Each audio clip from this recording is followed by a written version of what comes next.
전국에 계신 간호사 선생님 여러분들 안녕하십니까? 간호 독학사 과정의 간호 연구 방법론을 지금부터 시작하겠습니다. 자, 그러면은 먼저 그 목차를 한번 봐주셨으면 좋겠습니다. 목차 한번 보시면은 파트 1 과학적 연구에 의해 간호 연구란 무엇인가? 간호 연구의 개념에 대해서 나와 있어요. 그 다음에 과학 이론 연구, 이게 좀 약간 좀 어려운 부분이죠. 과학과 이론 연구의 어떤 개념 및 관련성. 그 다음에 챕터 3에 보면은 간호연구자의 역할 및 연구 유형. 자, 여기에서 중요한 거 간호연구자의 역할이 시험 문제에 많이 나오죠. 그 다음에 그 파트 2 연구 변인의 결정과 가설의 설정인데, 변인과 가설이 무엇인가, 그것을 어떻게 설정해야 되느냐, 그게 이제 이게 관건이 되는 겁니다. 자, 그 다음에 이제 문헌고찰. 자, 문헌고찰은 뭐냐면은 우리가 레퍼런스라는 거를 얘기를 하는 거예요. 우리가 연구할 때 보면은 자기 생각만을 쓰는 어떤 그런, 물론 서술적인 것도 있어요. 관찰 연구도 있어요. 하지만 어떤 그 레퍼런스 시중에 나와 있는 문헌을 관찰하지 않으면은요, 이론적 틀이 생기지가 않습니다. 자, 그 다음에 연구자의 윤리, 중요한 부분이죠. 우리가 연구를 할 때 어떤 윤리적인 것이 이게 통과가 되지 않으면은 그 연구는 무의미합니다. 그 다음에 연구 변인의 결정 및 가설을 어떻게 설정할 것인가. 자, 파트 3에서는 연구 설계의 유형, 연구 설계를 할 때 어떤 종류가 있는지 볼 거고요. 자, 그 다음에 표집 방법이라고 있어요. 자, 요거는 이제 좀 별표 좀 치시고요. 표집이라고 하는 것은 뭐냐면은 표본, 샘플링. 우리가 연구를 할 때 모집단이라는 큰 집단이 있고, 그 다음에 거기에서 표본이 있어요. 그 표본을, 모든 모집단을 다 그거를 조사할 수는 없잖아요. 한국의 뭐 어머니의 교육열, 그러면 한국의 모든 어머니들을 다 조사할 수는 없어요. 거기에서 뭐 무슨 구의 뭐 연령, 또 어느 지역의 어느 학년, 요렇게 갖고 이렇게 범위를 좁혀가서 어떻게 그분들을 갖다가 랜덤으로 혹은 비랜덤으로 이걸 갖다가 모집을 할 것인가, 뽑을 것인가, 바로 샘플링이에요. 여기에서 많이 선생님들이 헷갈려 하세요. 이 표본 부분에서, 모집단과 표본 부분에서. 그래서 이 표집 방법은 되게 중요한 부분이에요. 시험에서도 많이 나오고요, 많이 틀리시고 떨어지시는 부분입니다. 자, 그 다음에 자료 수집 방법. 우리가 어떤 데이터를 콜렉션을 해서 애널리시스 하려면, 즉 자료를 수집하고 분석을 하려면은요, 어떻게 자료 수집을 할 수 있는지 그런 방법을 얘기를 하는 거고, 그 다음에 또 측정. 자, 측정이 무엇이냐. 자료 수집을 한 다음에 이거를 변수화해서 어떻게 측정을 할 것인가. 자, 요것도 중요하죠. 측정 부분도 중요한 부분이에요. 자, 그 다음에 연구자료에 이제 그 분석에서 측정이 끝난 다음에 보면은 통계 분석을 위한 자료 준비, 그 다음에 서술 통계와 추론 통계, 서술 통계하고 추론 통계로 크게 나누거든요. 거기에 이제 의미에 대해서 얘기를 할 거고, 맨 마지막 부분에서는 연구보고서 작성 및 발표를 할 겁니다. 자, 우리 선생님들은 논문을 아마 한 번도 써보시진 않으셨을 거예요. 하지만 그래도 논문은 많이 보셨죠. 물론 학술지에 있는 뭐 여러 가지 논문도 마찬가지고요. 가장 쉽게 생각할 수 있는 논문은 뭐가 있냐면은, 우리가 학사를 받기 위해서는 대부분 논문을 많이 쓰고 요즘은 졸업을 하는데, 그거는 이제 그룹별로 논문을, 4년제 같은 경우에는 그룹별로 논문을 써요. 그렇기 때문에 자기 혼자 진행을 하는 경우는 거의 없고요.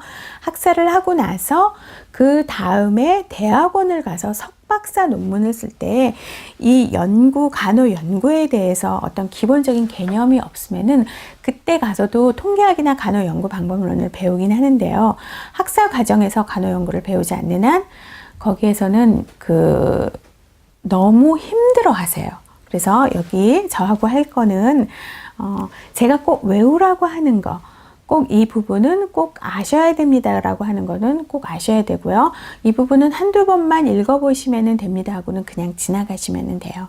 그리고 공부를 어떻게 해야 되냐면요. 독학사 과정에서의 공부는 선생님들이 3교대도 하시고 물론 1근도 하시는 선생님들이 계시지만 이런 그 온라인으로 강의할 때는 상당히 좀 지칠 수가 있거든요. 그래서 맨 처음에는요. 교재를 먼저 한번 교재 읽기. 특히 연구 방법론에서는 그게 더 강조가 될 수가 있죠. 교재 읽기를 먼저 한번 하시고요. 그 다음에 저하고 같이 공부하면서 교재를 한 번 더 보는 거예요. 그리고 나서 복습을 하는데 복습이 이제 한 번. 이게 바로 이제 3번 보는 거예요. 그리고 저는 7번 학습법을 원하거든요. 7번 학습법.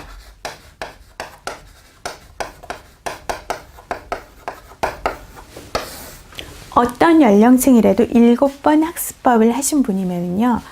무슨 시험이건 70점에서 80점 이상은 넘습니다. 자, 어떤 과목이든. IQ가 90에서 95가 넘으신 분들은 다 이게 통용되는 다 이게 테크닉이에요. 기법이고요. 어떻게 보면은 이거를 하셔야 되는데 안 하셔서 이제 문제죠. 그래서 저는 강의는 못해도 반복해서 2-3번을 들으시고요.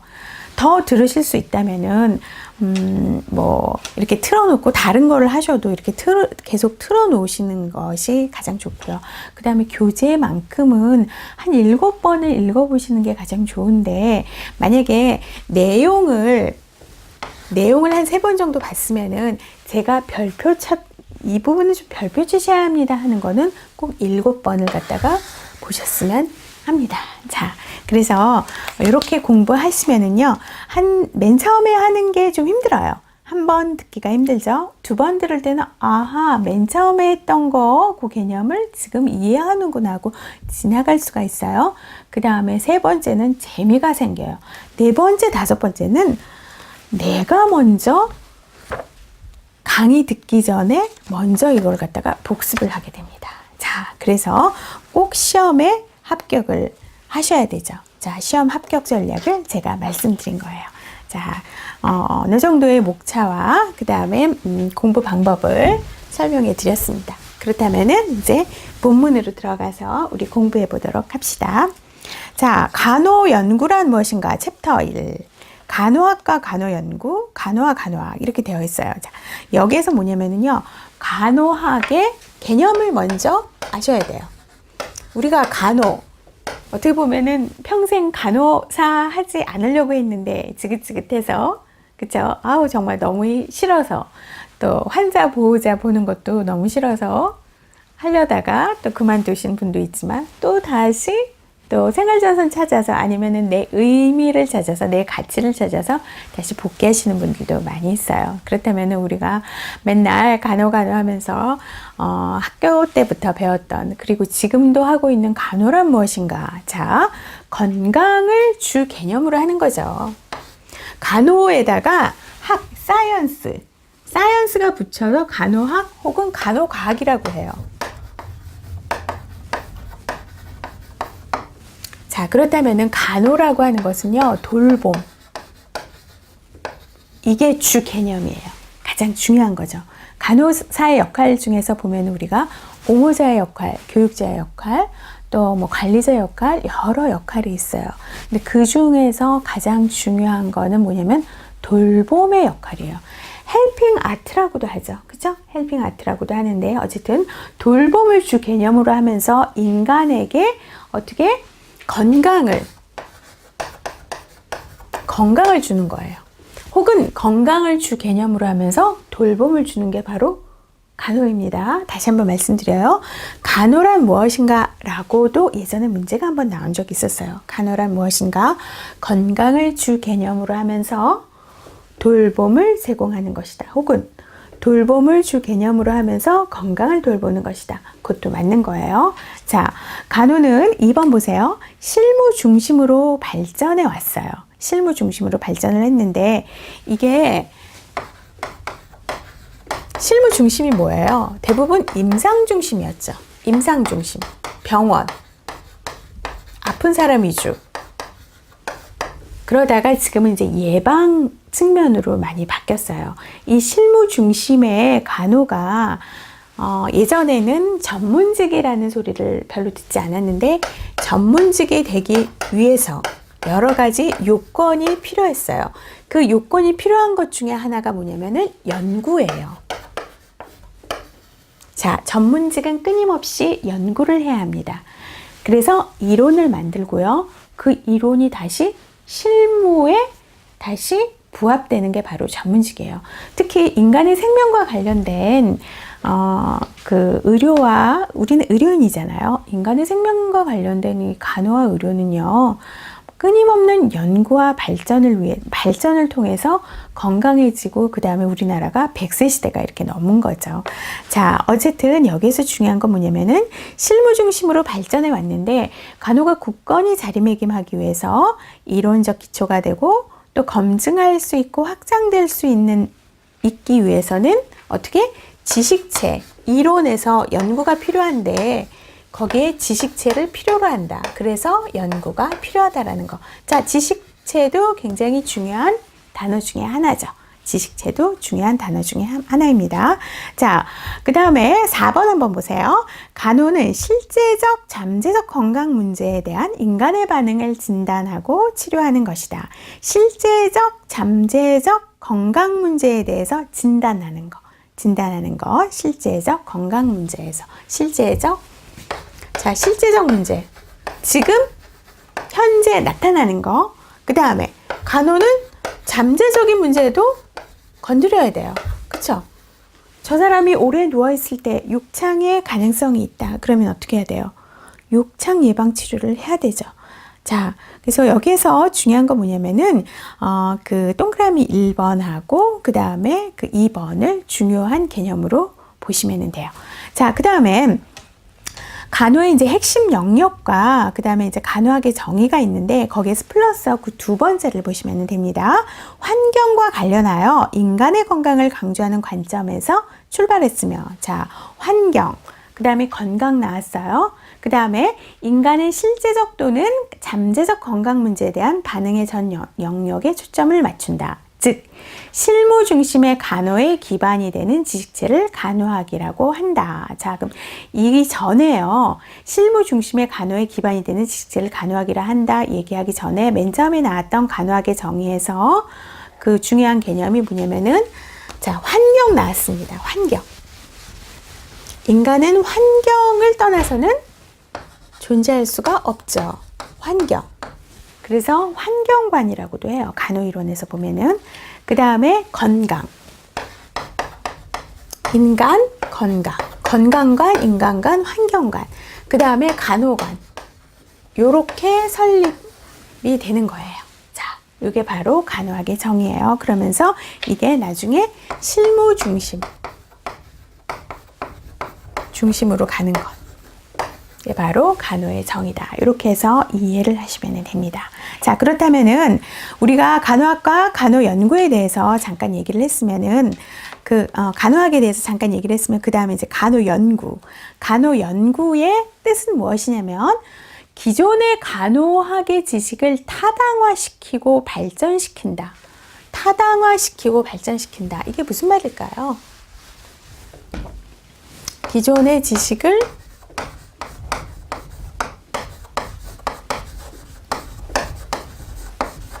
자, 우리 이 타당화라고 하는 건 뭐냐면은 그 내용이 그 연구에 적합한 것인가, 바로 그게 타당화예요. 그렇다면은 우리가 연구를 하는 데 있어서 간호 실무에 어느 정도 적합한 내용인가 아닌가를 보는 것이 타당한 것이죠. 간호의 지식이, 간호가 이 지식이 인간에게, 환자에게 간호 실무 행위로 연결될 때 이것이 과연 적절한 간호 방법인가 아닌가, 바로 이게 타당화라는 거죠. 타당화. 그래서 인간의 그 필요한 체계적인 방법이 간호 연구입니다. 자, 여기에다 발표 치세요. 간호 연구의 뜻을 간단히 서술하셔. 그러면은 요거하고 1번하고 2번만 쓰시면 돼요. 2번 한번 봅시다. 간호 연구의 궁극적인 목표는 실무에 기반이 되는 간호 지식체를 수립한다. 자, 뭐가 나왔어요? 또 간호 지식체. 간호 지식체라고 또 나왔죠. 자, 기존 지식을 타당하고 다시 한번 말씀드려요. 간호 연구란 무엇인가? 간단히 서술하시오라는 그런 그 문제가 나오면 기존의 간호 지식을 타당화하고 체계적으로 하면서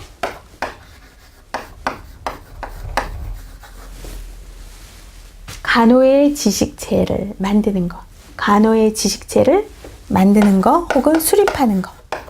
자, 요거는 정리해서 거기다가 쓰시면 되고요. 저는 선생님들한테 요구하는 건 뭐냐면은, 요구하는 게 아니라 부탁드리고 싶은 건 뭐냐면은, 어떤 처리된 공책을 하나 준비를 하셨으면 좋겠어요. 이게 사지선다형이 나오면서요, 서술형이나 혹은 단답형,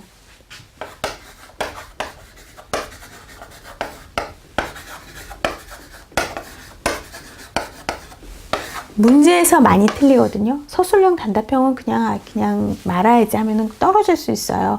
그래서 제가 중요하다고 하는 부분은요, 다른 그 공책에다가 좀 그걸 쓰셨으면 좋겠어요. 아니면 쓰는 게 힘들면은 나이트 근무할 때 컴퓨터로 치셔갖고 그거를 뽑아서 공책에다가 이렇게 붙이시면 돼요. 아니면은 파일에다가 넣으시면 되고. 근데 제 방법은 직접 해갖고 직접 쓰는 게 중요한데 그게 힘들면은 컴퓨터로 해갖고 그 공책에다 이렇게 해서 딱 붙이시면은 이게 나중에 공부할 때 시험 앞두고 그게 족보가 되는 겁니다. 다시 책을 보는 것도 중요하지만 그때 다시 이제 300페이지에서 400페이지 되는 책을 보시려면은 좀 힘드세요. 그래서 그 요약 정리를 해갖고 제가 이제 중요하다고 하는 부분을 요약을 해서 그렇게 해서 족보로 보시는 게 낫겠죠. 자, 그 다음에 그 3번 간호연구에서 3번 보시면은요. 자, 간호연구는 인간과 환경이 건강에 어떻게 연관되어 있는가. 아까 우리가 인간, 환경, 건강 했었죠. 그게 어떻게 연관되어 있는가에 대해서 지식을 확장했으며 간호 지식체를 수립한다는 게 지식의 확장이에요. 선생님들은 저하고 맨 처음에 공부할 때요, 제 강의를 들을 때 개념을 먼저 이해를 하셔야 돼요. 개념. 그 다음에 간호사가 건강을 증진시키고 질병의 부정적 결과를 최소화하는 치료법을 이해할 수 있도록 도와줌으로써 실무에 영향을 미치고 있다. 자, 간호의 실무에 영향을 미친다는 거. 다시 말해서, 자, 제가 정리해 드릴게요. 간호의 이론은요, 연구에 영향을 미치고, 연구는 또다시 이론에 영향을 미쳐요. 그러면은 또 요게 어디에 영향을 미치냐면은 실무에 영향을 미쳐요.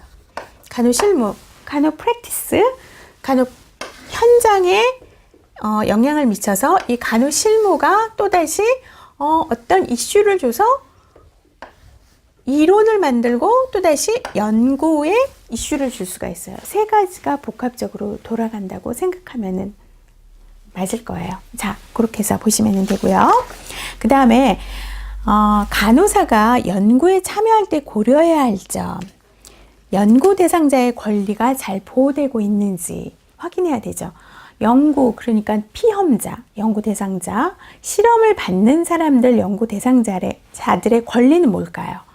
그거는 여러 가지가 있어요. 나중에 할 건데 손상받지 않을 권리, 아니면은 비밀을 보장받을 권리, 그리고 내가 중간에 연구 과정하는 중간에, 특히 이제 이건 실험 연구죠.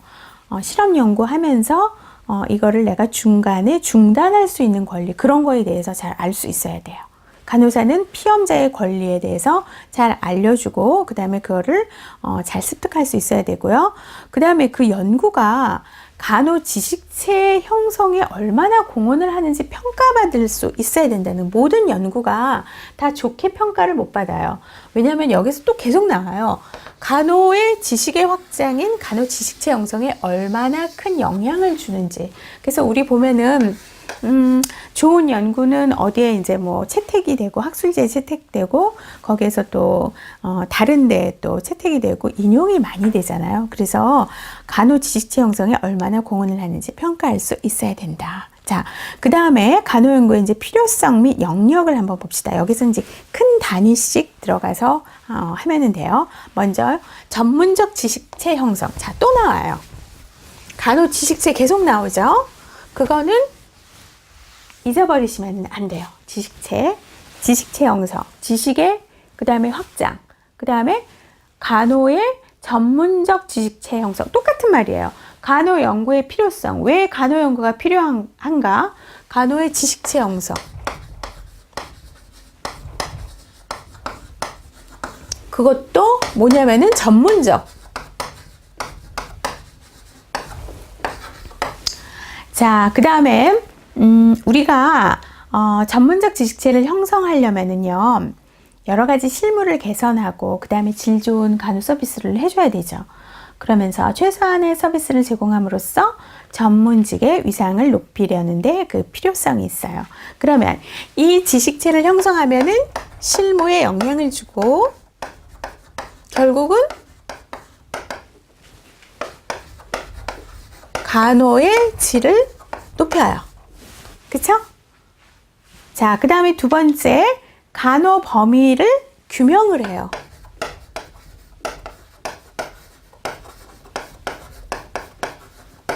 우리가 의학적인 치료는 딱 범위가 한정되어 있지만 간호는 그렇지가 않아요. 왜냐하면은 간호라고 하는 거는 인간에 관련된 모든 것이 들어가 있기 때문에요. 인간이 태어나면서부터 죽을 때까지 혹은 그 죽는 그 순간 임종시 그 이후에 그 사후까지는 우리가 뭐 사후세계는 가보지는 않았지만 그래도 그 임종시에도 여러 가지 간호가 다 들어가잖아요. 그쵸? 의사는 임종을 하면은 사망 선고를 내리면 끝이에요. 하지만 우리는 그 사망하는 그 과정, 임종하는 그 과정에도 간호가 필요하고 임종한 다음에 그 남아있는 사람들 그 가족들이나 친지들, 그 친구들, 곁에 있었던 사람들을 어떻게 같이 돌보면서 연결을 시켜줘야 되는 그런 사명이 있어야 돼요. 그래서 보면은 모든 지식을 그런 것까지 필요로 하기 때문에 태어나서 사망할 때까지 혹은 아주 건강한 상태에서는 예방하고 증진을 하니까 필요하죠.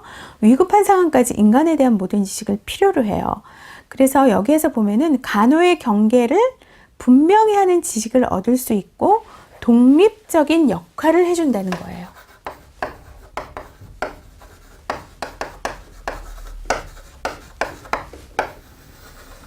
독립적인 역할. 호스피스 간호. 그쵸? 임종 간호. 다른 분야에는 없잖아요. 자, 그 다음에 세 번째, 의사결정. 자, 의사결정. 의사결정이란 뜻은 뭐냐면요. 어떤 대안을 선택하는 게 의사결정이에요. 우리가 decision making이라고 그래갖고, 그 결정을 만들어가는 과정이라고 영어는 그렇게 되어 있는데, 자, alternative가 대안이거든요.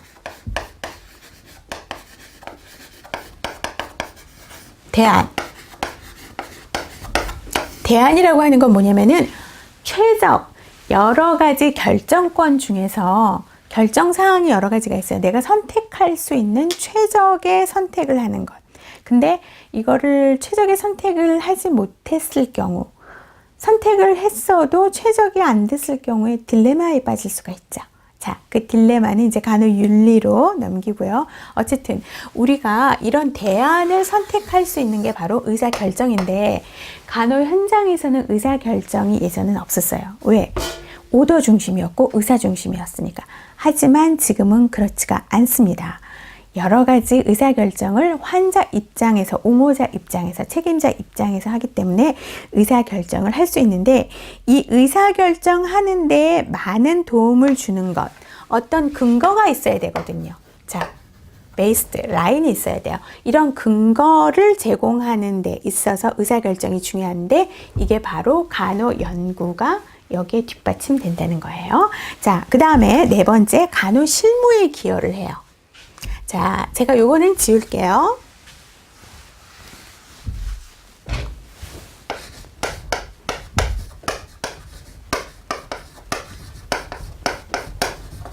자, 요거는 중요하죠. 요거는 잘 들으셔야 돼요. 별표를 치시고 요거는 선생님들이 잘 들으셔야 돼요.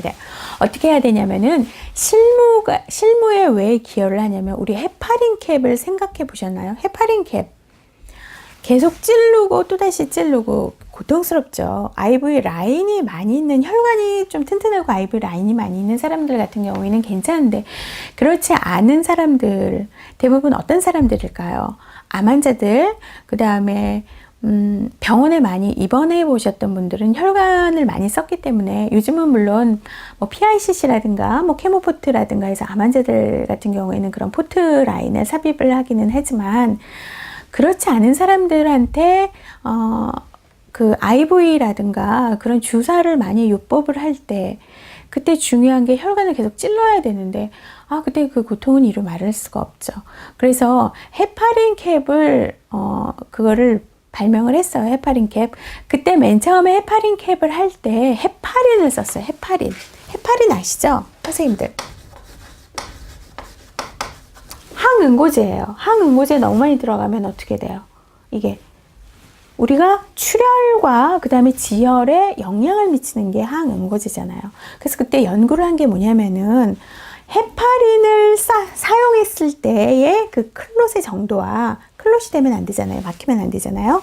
클롯의 정도와 그 다음에 그냥 노말 셀라인, 우리 그 0.9cc 아니 0.9% 노말 셀라인을 1cc나 2cc 났을 때의 클롯의 정도를 연구를 했더니 별 차이가 없더라. 그래서 지금은 헤파린 주나요? 물론 너무 클롯이 됐을 경우에는 헤파린을 주는 경우가 있어요. 여기 그 케모포트, 우리 암 환자들 같은 경우에 케모포트 라인도 헤파린을 이제 쏴주는 경우가 있어요. 쏴주는 경우가 있는데 한 달에 한 번씩 쏴주는 경우가 있는데 대부분 맨 처음 헤파린을 하지 않고 다시 이제 3주 만에 왔을 때 먼저 하는 게 이제 셀라인을 통과시키죠. 그래서 통과가 되면은 이제 그 케모포트 라인을 연결을 하든가 아니면은 IV 라인을 연결을 해요. 자, 이건 뭐냐면은요, 간호 연구를 통해서 한 거예요. 이게 뭐예요? 그 연구를 통해서 실무에 기여를 한 거죠. 대표적인 거, 가장 쉬운 거를 제가 말씀드린 거예요. 이거 말고도 여러 가지가 있어요. 여러 가지가 있는데 어쨌든 이런 연구가 실무에 기여를 한다. 자, 이런 실무에 기여를 하니까 환자의 간호의 질이 높아질 수밖에 없죠. 10번 찌르는 거 딱 한두 번 찌르고 그 부위가 붓기 전에, 그 부위가 손상되기 전에 그 부위만 계속 하면 되니까. 그쵸? 환자의 어떤 그 만족도가 높아지고 또 IV 찾느라고 고생하는, 죽으라 고생하는 우리 간호사 선생님들도 어때요? 그 어떤 거기에 쏟아붓는 그런 시간을 줄일 수가 있죠. 그래서 실무에 기여할 수 있다라는 거예요. 자, 그 다음에 우리 보면은 그 간호 행정에 기여, 나머지는 그렇게 해서 읽어보시면 돼요. 간호 실무에 기여한다라는 걸 그 내용을 읽어보시면 되고요. 그 다음에 간호 행정에 기여한다.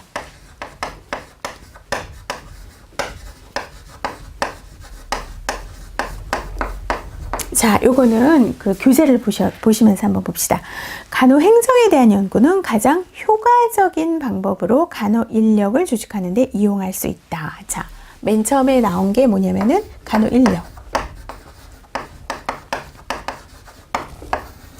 우리가 지금 간호사가 매년 한 2만 명에서 올해는 한 2만 4천 명의 신규 간호사가 배출이 돼요. 근데도 인력이 모자라요.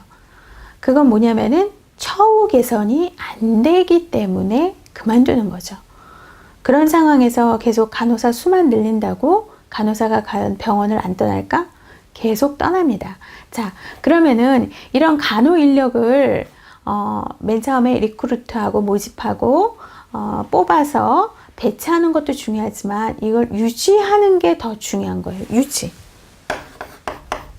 어느 중소병원은요, 어떤 간호부장님이 그러시는데, 중소병원의 간호부장님은 거기도 한 400베드가 넘어요. 500베드 거의 가까이 되는데 100명을 뽑으면 100명이 그대로 나간대요.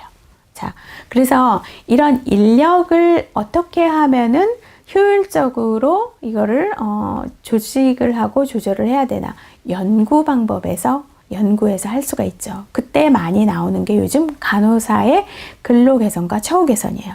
자, 그 다음에 여기서 이제 예를 든 거는 이제 중환자실을 할 때, 중환자실을 설립할 때, 이거는 중증 간호도, 일반 병실하고 틀리잖아요. 중증 간호도에 따라서 얼만큼 인력이 필요한가, 이런 것 때문에 이런 연구 방법 때문에 논문을 기준으로 해서 많이 중환자실에 배치를 하게 된 겁니다. 자, 그 다음에 또 예산 세울 때, 예산.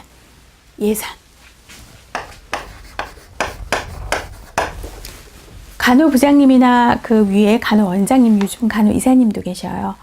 그분들이 인력을 하고 그 다음에 이제 예산을 세우는데, 예산이 여러 가지가 있죠. 우리 보면은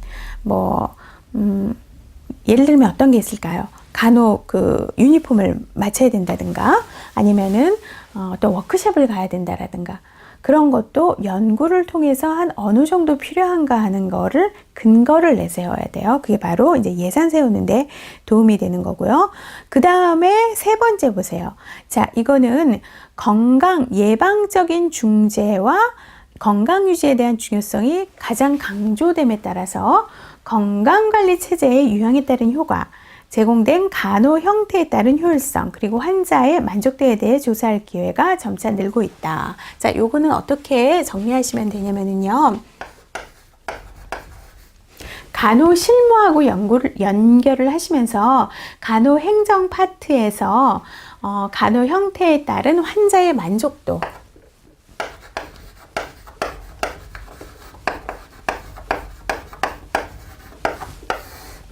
이것도 간호 행정에 많이 기여를 한다라는 거, 그래서 연구가 필요하다는 거, 그거를 보시면 됩니다.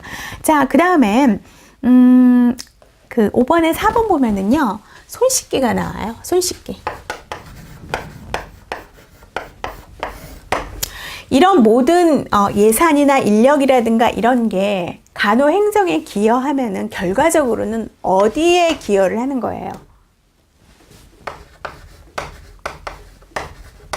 의료 행정, 의료 예산에, 병원 예산에 막대한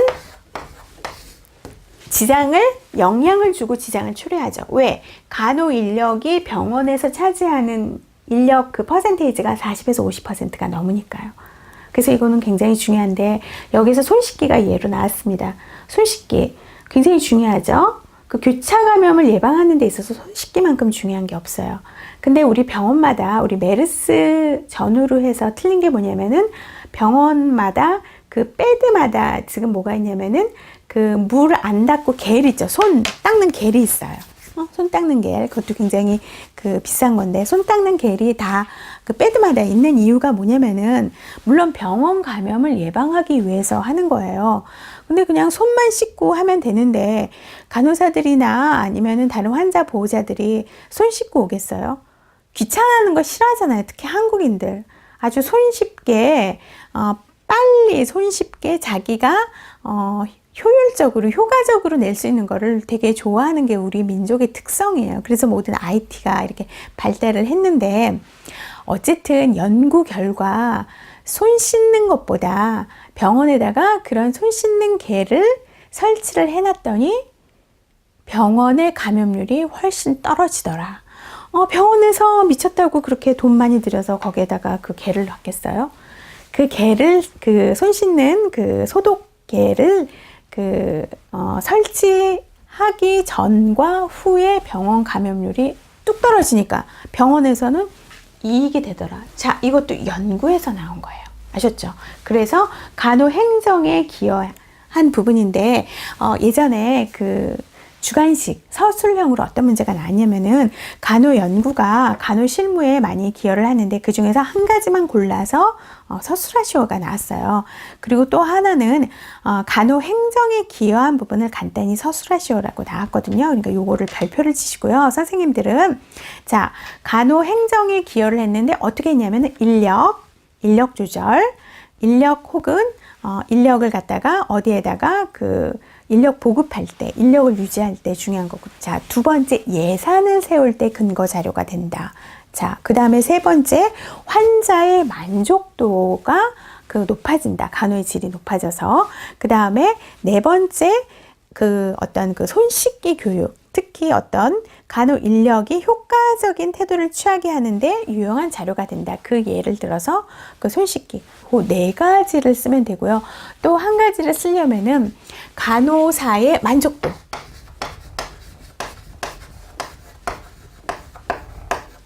업무 만족도라고 할 수 있죠. 그쵸? 그 다음에 이직률. 또 뭐가 있을까요? 중간에 또 다시 올 수 있는 그런 률도 얘기할 수 있지만 간호사의 만족도하고 이직률은 환자의 질에 굉장히 많이 영향을 미치면서요. 의료 행정과 의료 예산을 삭감먹는데 상당히 많은 영향을 미치는 거죠. 그래서 요것도 행정에 속하는 연구라는 거. 자, 요거는 선생님들이 별표를 하셔갖고 다시 이렇게 타이핑을 치든가 아니면은 워드로 타이핑을 쳐서 족보를 만들어 놓던가 아니면은 그 공책에다가 좀 쓰시면 좋겠어요. 자, 그 다음에 마지막에 이제 6번에 보면은 6, 7, 8번 여러 가지가 있는데 가장 중요한 마지막 부분에서는 간호교육에 기여한다. 자, 간호교육.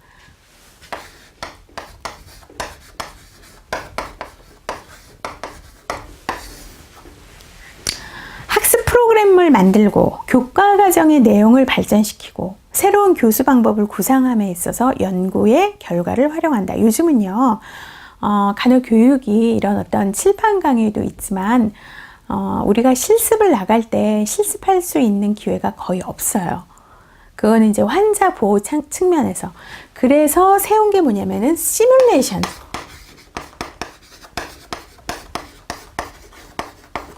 간호학과, 간호대학마다 시뮬레이션 센터가 이게 한 2, 3억, 적게는 2, 3억, 많게는 5억 정도 들어요. 시뮬레이션 센터가 들어있지 않는 학교는 평가원에서 허가를 안 내줘요. 평가를 안 해줍니다. 자, 어쨌든 이런 것도 다 뭐예요? 연구를 통해서 나온 거예요. 자, 그렇다면은 우리가 오늘날 여러 가지 교과 과정이 있는데 졸업해 보면은요, 졸업하고 딱 나오면은 임상과 교육의 차이가 5년이에요. 다시 쉽게 말해서 교과서에서 배운 우리 간호 실무, 간호 내용이요.